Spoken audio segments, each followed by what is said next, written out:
သူတို့ရဲ့လက်ထက်နှစ်ပတ်လည်နေ့မှာဇနီးရဲ့မျက်နှာအမျိုးသမီးကိုမတော်တဆမှုတစ်ခုနဲ့တပ်ပစ်ဖို့ခင်ပွန်ချစ်သူကအစီအစဉ်ဆွဲထားပါတယ်။သူဟာသူတို့နှစ်ဦးရဲ့မင်္ဂလာပန်းကြီးကားကြီးနောက်မှာတေးစိနိုင်တဲ့ထောင်ချောက်တစ်ခုကိုရရဆက်ဆက်တပ်ဆင်ခဲ့ပါတယ်။သူဇနီးကပန်းကြီးကားပေါ်ကအဝတ်ကိုဆွဲဖယ်လိုက်တာနဲ့နောက်ကနေရန်တရားဆက်ကအလုပ်လုပ်ပြီးချွန်ထက်တဲ့လှံသွားဟာဇနီးတိုက်ကိုဖောက်ထွင်းကတေးဆုံးစေမှာပါ။တကယ်တော့ဒီခင်ပွန်မှာဇနီးတိုက်ရဲ့အသက်ကိုယူပြီးတော့ပိုင်ဆိုင်မှုတွေအလောတကူအမွေရယူကသူ့ရဲ့ချစ်သူမင်္ဂလိနဲ့အတူစိန်ကြကြနေထိုင်နေတာပါ။ဒါပေမဲ့ဒီလိုကြံစည်မှုတွေနဲ့ပြည်နိုင်နေတဲ့အစီအစဉ်ကြီးကိုဇနီးတိုက်ကတီးသွားပြီဆိုတာကိုတော့သူလုံးဝမသိရပါဘူး။ဖြစ်ချင်တော့ဒီမတိုင်ခင်တရားအလုံးမှာပဲအမျိုးသမီးရဲ့မျက်စိအမြင်အာရုံဟာရုတ်တရက်ပြန်ရလာခဲ့တာပါ။ဒါပေမဲ့သူမမျက်လုံးဖွင့်ကြည့်လိုက်တဲ့အခါမျက်နှာရတဲ့မြင်ကွင်းကောင်လုံးဝထိတ်လန့်သွားရပါတယ်။သူမရဲ့ခင်မွန်းနဲ့သူချစ်သူမင်္ဂလိတို့ဟာသူမကိုတတ်ဖို့ကြံစည်ထားတဲ့အစီအစဉ်တွေကိုစာရေးထားတာကိုတွေ့လိုက်ရလို့ပါတယ်။နှစ်ပေါင်း9နှစ်ကြာသူ့ဘဝရဲ့အဖို့ခေယုံကြည်ခဲ့ရတဲ့အမျိုးသားကတကယ်တမ်းကျသူမရဲ့အသက်ကိုပါရန်ရှာဖို့ကြံဒီမှာသူမယုံကြည်နိုင်စွမ်းမရှိခဲ့ပါဘူး။အဲ့ဒီခါမှာတော့လွန်ခဲ့တဲ့တစ်နှစ်ကသူမကိုမျက်မမြင်ဖြစ်စေခဲ့တဲ့မတော်တဆမှုဟာလည်းတာမန်မဟုတ်ပဲသူခင်မွန်းရဲ့အသေးစိတ်စီစဉ်ထားတဲ့အကြံစီထဲကတစ်စိတ်တစ်ပိုင်းမှာပဲဆိုတာကိုဇနီးတိုက်ကနောက်ဆုံးမှသဘောပေါက်သွားခဲ့ပါတယ်။သူခင်မွန်းမှာဇနီးတိုက်ရဲ့ပိုင်ဆိုင်မှုအားလုံးကိုတစ်ပြေးပြေးနဲ့သူ့နာမည်ကိုပြောင်းလဲနိုင်ဖို့အားလုံးကိုလုပ်ခဲ့တာပါ။နောက်ဆုံးမှာတော့သူတို့ရဲ့လက်ထက်နှစ်ပတ်လည်နေ့မှာသူမရဲ့မတော်တဆစေဆုံးမှုကိုဖန်တီးပြီးတော့လန်ကီကနေထားတော့ဖယ်ရှားပစ်ဖို့ကြိုးစားခဲ့တာဖြစ်ပါတယ်။ခင်မွန်းပြည်သူရဲ့ကြံစည်မှုကြီးတစ်ခုလုံးကိုတီးလိုက်ပြီးတဲ့နောက်အမျိုးသမီးဟာအတွင်းထဲကနေလုံးဝပျက်စီးပြိုလဲခဲ့ရပါတယ်။အဲ့ဒီချိန်မှာပဲခင်မွန်းနဲ့ဖောက်ပြန်နေတဲ့သူမရဲ့အချစ်ဆုံးတငယ်ချင်းက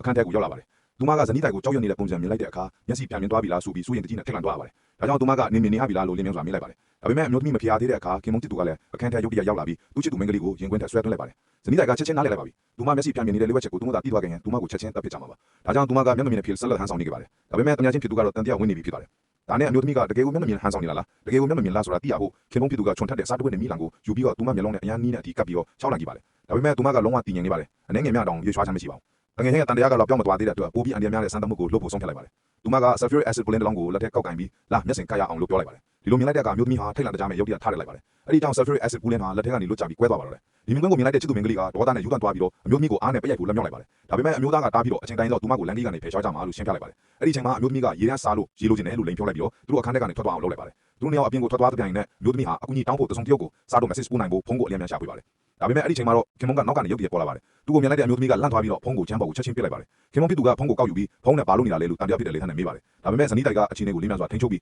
မျက်စင်ရှာနေတာပါလို့လိန်လိုက်ပါတယ်။ကံကောင်းစွာနဲ့ပဲအဲ့ဒီချိန်မှာဖုန်းရဲ့ဘက်ထရီကကုန်သွားတဲ့အတွက်သူမပို့လိုက်တဲ့ message ကိုခင်မွန်းဖြစ်သူမတွေ့လိုက်ရပါဘူး။နောက်တစ်နေ့မှာတော့သူတို့ရဲ့လက်ထက်နှစ်ပတ်လည်နေ့ဟာနောက်ဆုံးရောက်လာခဲ့ပါပြီ။ခင်မွန်းဖြစ်သူကချိုးသားတဲ့အမူအရာနဲ့သူမဇနီးတိုက်ရဲ့စန္ဒအတိုင်းအပြင်းစင်အားလုံးကိုပြန်လည်ဖန်တီးထားပြီးအကြီးမမင်္ဂလာပန်းကြီးကားကြီးကိုလည်းသူ့လက်နဲ့ကိုယ်တိုင်ဆဲကြီးပန်ထားတယ်လို့ပြောပြပါတယ်။ဒါတွေအားလုံးကိုကြားလိုက်ရတဲ့အခါဇနီးတိုက်ဟာဒေါသနဲ့ပြေးလည်သွားခဲ့ရပါတယ်။ဘာကြောင့်လဲဆိုတော့ဒီလှပတဲ့အပြင်စင်တွေရဲ့နောက်ကွယ်မှာအန်ဒီရရှိတဲ့ထောင်ချောက်တစ်ခုပုံကွယ်နေမှသူမသိနေလို့ပါပဲ။